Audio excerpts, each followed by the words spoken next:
What's up, everyone? Welcome to this day in Philly sports history for February 16th, 2025. I'm your host, Jim Montgomery.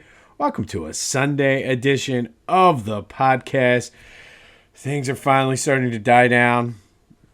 The euphoria is still there, but just reality starting to hit in, and we're in recovery mode now. Absolute recovery mode. I was in bed so early last night. It's just been a long journey through the playoffs, the season, the Super Bowl, the parade, but the reality is sitting in, and it's finally time to kind of sit back, relax, and just kind of soak it all in and enjoy it for a couple weeks before we start getting into the free agent prep, draft prep, the search for an offensive coordinator. But guess what? Waking up this Sunday, still Super Bowl champions. Some quick housekeeping notes first, some programming. We're at that sort of dead zone right now in Philly sports. Football season is over. Phillies are in spring training. Flyers and the Sixers are both kind of on extended breaks for the All-Star break and the Four Nations tournament. So that means likely the episodes will be shorter here for a couple weeks as we start gearing up for baseball season, but we'll still be here every day like we always are. Be sure to follow me on social media, Jimbo_Mont on Twitter and TikTok. On Instagram, at Philly Jimbo. Subscribe to the YouTube channel, Jimbo_Mont. Still check out our friends at the On Madison newsletter. We're featured in there at least once or twice a week.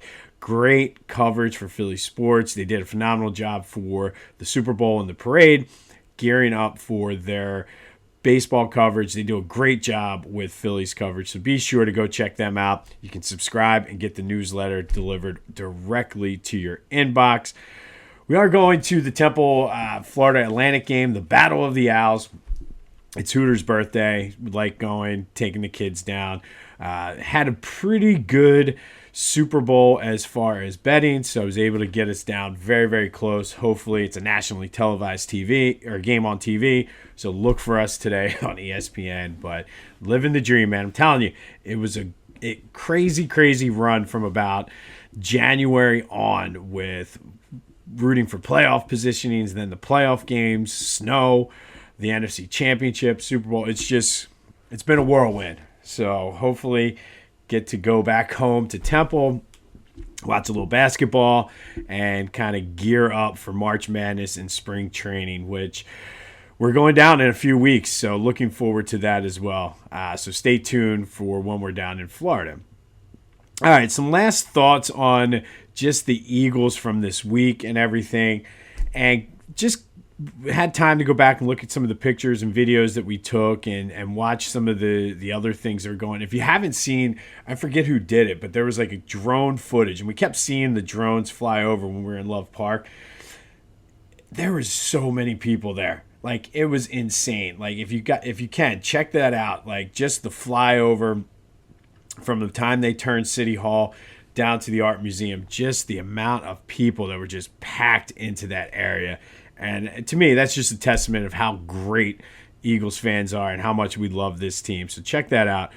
But where we were standing, it was funny. Like, my mom was giving us updates on, which is funny because they said, oh, no cell phone service, but we were getting cell phone service, no problem. So she was updating us as they were coming up Broad Street.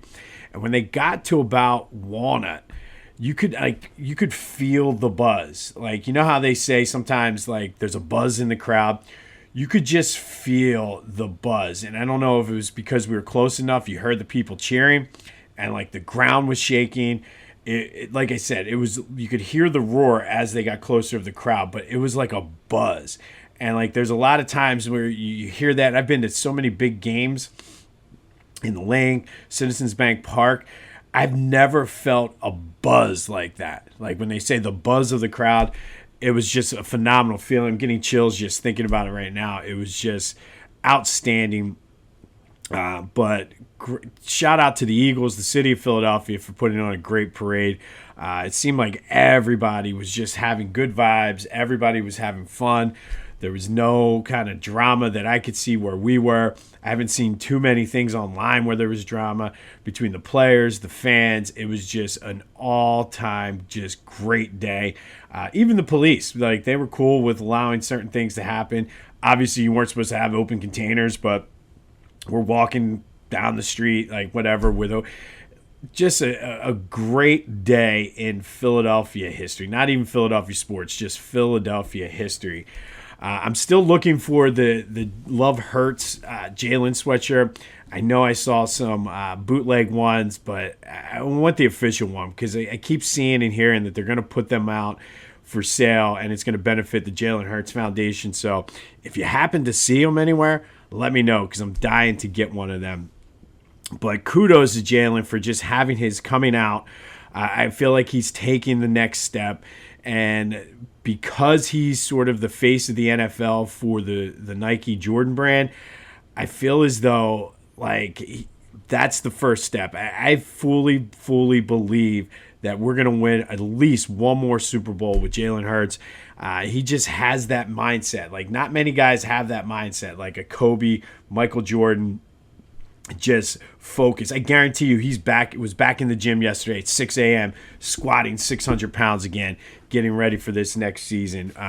But just what a great player. And it was good to see him as I was rewatching the parade and just the way he interacted with his fans. It was great to see him finally get his due as the Eagles starting quarterback. Because truthfully, you can say what you want about Bryce Harper. Joe, for a little bit, was the love of the city. But this is an Eagle city, and there is no more important position than the quarterback of the Philadelphia Eagles. So the fact, I mean, look at Nick Foles. There are people that still to this day will put Nick Foles as the greatest quarterback in Eagles history because he led us to that Super Bowl. Numbers-wise, it doesn't support it, but that's just how important that position is. So the fact that Jalen is the starter, Jalen won one, and he's still super young at this point, I cannot wait. And I saw a stat yesterday, and this really put it into perspective because there was a lot of people, clowns out there, like I think this was Cam Newton, but somebody said, oh, if he was in the AFC, would he would just be another guy? Well, let me give you a stat over the past 2 years. And I gave you some of the stats for his whole career, but just the past 2 years, Jalen Hurts is 5-0 against Lamar Jackson, Joe Burrow, Patrick Mahomes, and Josh Allen, the big four quarterbacks that everybody talks about in the league. He is 5-0, including the Super Bowl. But more importantly than that, 18 touchdowns, 2 interceptions, 31 points per game. I mean, so yeah, if Jalen was in the AFC, maybe we'd be in more Super Bowls. Just something, I saw that stat, and it was just amazing to hear that. But 5-0 versus the Big Four over the past 2 years. But Jalen's not in the top 5 conversation. Make it make sense. Make it make sense. But just kind of wrapping up this season, I feel like all year this team was locked in. And they were so focused, and I think the crescendo of that was the Super Bowl and just how locked in and focused on the job at hand. And then finally at the parade, though, they were able to let loose. So good to see them having fun. Good to see them enjoying it because they certainly captivated the city. They earned it, and they just were, from the bye week on, the most dominant physical team in the NFL. And Amon-Ra St. Brown, or Amara, or whatever his name is, he can say whatever he wants about, oh, it'd be different. Listen, come in Thursday night to open the season, and we'll take the belt to your ass as well. But lots of things I've been seeing, and I hands down, the greatest Philadelphia Eagles team in the history of the franchise. We'll have more discussion on this as we go, but just want to do a quick pulse, and this is the question of the day. Is this the greatest team in Philadelphia sports history? I think you have to put them up there, and there's only a handful. You could go the 80 Phillies. You can go the 83 Sixers. But talent-wise, And the fact they won a championship, I think you got to give it to this 2024 Eagles team. But that's your question of the day. Is this Super Bowl winning team the greatest team in the history of Philadelphia sports? 267-495-8531. That's the Back to the Future voice and text line. Get that. Anything else Philly sports related off your chest. But I think you could maybe throw the 2008 Phillies in there, but I don't even think the 2008 Phillies were the greatest Phillies team of that run. I think that was the 2011 team. They just got cold at the wrong time. You could actually make the same argument for last year's Phillies team. But where does this team rank? Is this the greatest Philadelphia sports team of all time? Let me know. Get your thoughts in. All right. As I mentioned, we are kind of shifting gears going toward baseball season. We'll see what the Sixers do, Flyers do as well.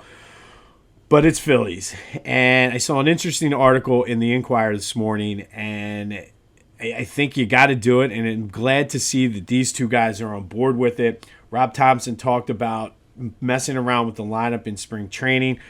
He likes to space out righties and lefties depending on who they're facing and things like that.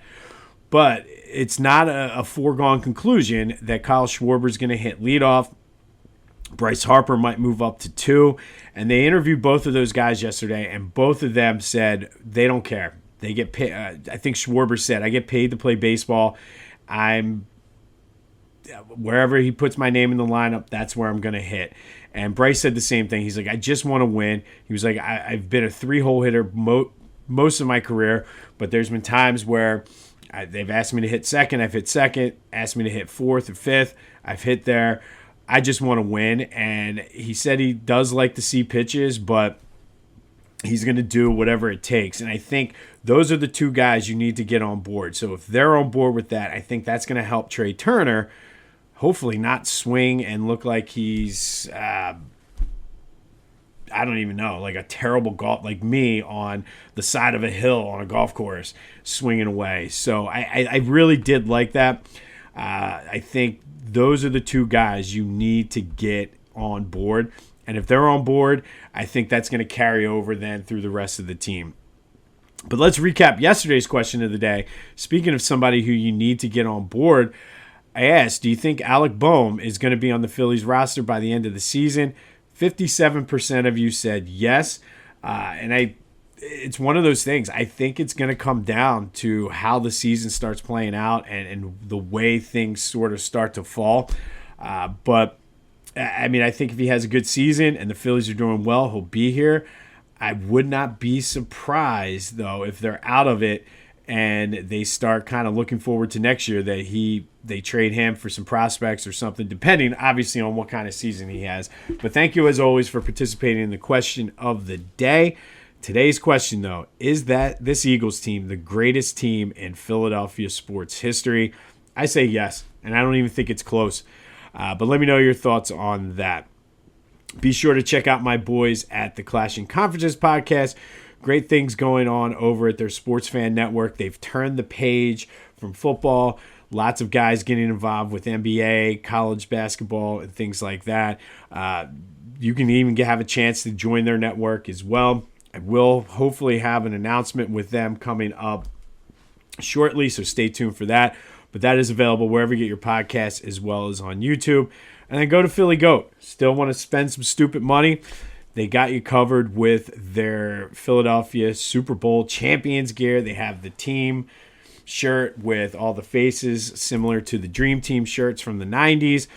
And then my champ sweatshirt came, and I have to say, and this is not a knock against Philly Goat, because I've had nothing but good luck. The stuff they bring, or the stuff they have that I got, is incredible. But this hoodie may be the best thing I've ever gotten from Philly Goat. Maybe I should have read the fine print more, but I wasn't expecting it to be embroidered. It's an embroidered hoodie. It's comfortable. It's lightweight. It's not like one of those heavy ones where you're going to wear it inside and start sweating. Go get your champs. They have multiple different colors. I went with the Kelly green, but this shirt is incredible. I love it and exceeded my expectations, if that's even possible. So go to phillygoat.com, scroll through, look at all the cool stuff they have. Use the promo code Jim Montgomery to take 10% off your order. That's all one word, Jim Montgomery, and go to Philly Goat. But I'm loving this shirt. I'm debating wearing it to the Temple game today just because I love it. It's like I said, it's comfortable. And like I said, every time I'm like, all right, they can't get any better. They go and blow it out of the water. So go check out Philly Goat and be sure to use that promo code Jim Montgomery to take 10% off of your order. All right, today we're going to go back to 1970. And on this day in 1970, Smokin' Joe Frazier fought Jimmy Ellis up at Madison Square Garden. The fight was for Muhammad Ali's vacated WBA and the WBC world title. Joe, to his credit, was the New York State Athletic Commission champion. The WBA and the WBC at the time were like the main heavyweight champion, but he was the New York State Athletic Commission champion. Ellis won a tournament. So after they stripped Muhammad Ali of his titles for refusing to fight in Vietnam, the WBA had a tournament, and the winner of the tournament would be named the new champion. Joe Frazier said, no, I'm not fighting. I don't agree with Muhammad Ali getting stripped for standing up for his beliefs.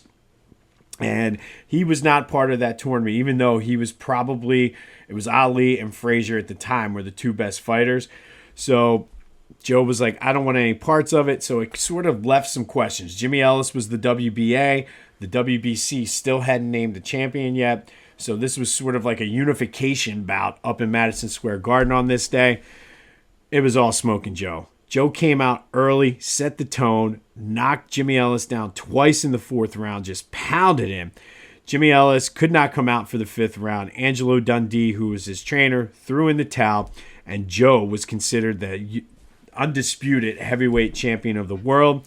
But there were still those questions that linger because Ali never lost the title in the ring. He was stripped of it.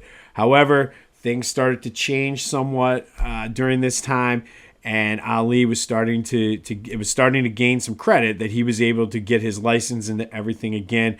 1 year later, it set up that big match for the title and the claim to be the undisputed champion. A fight in which Joe Frazier won. So Philly's own Joe Frazier became the undisputed heavyweight champion of the world today, knocking out Jimmy Ellis in the fourth round, making him retire and not be able to come out for the fight after Angelo Dundee threw in the towel. But it was Joe Frazier's night tonight, setting up that huge title fight a year later against Muhammad Ali. But Philly's own Smokin' Joe became the heavyweight champion of the world on this day back in 1970. And then finally today, our Black History legacy makers with Philly ties. Today we're going to look at Ora Washington. We mentioned her the other day when we spoke about the Philadelphia Tribune girls, but Ora was from Germantown. She was actually born, though, in Virginia. Her family, her aunt migrated up to this area, settled in Germantown, so they started to bring her and her sister up here to give them a better chance for her life. She was a two-sport star, tennis and basketball. First with tennis, she was an 8-time national singles champion in the ATA, which was the all-black tennis league. She also added 12 doubles titles to that. She at one point went undefeated for 12 years. Think about that.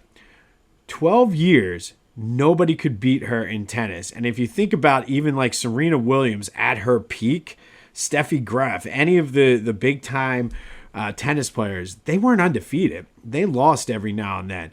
But Ora Washington went undefeated for 12 years. That's just ridiculous.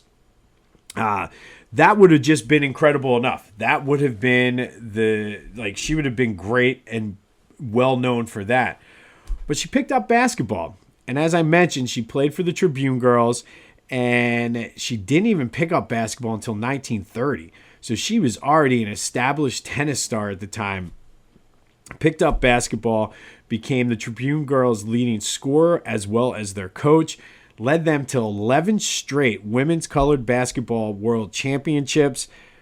All of this, tennis, basketball, superstar, all of this while still having to work as basically a maid because of the segregation and racism and all of the stuff that was going on in our world at the time. So she worked full time, was probably arguably one of the greatest tennis players ever, one of the greatest basketball players ever. That's just unheard of.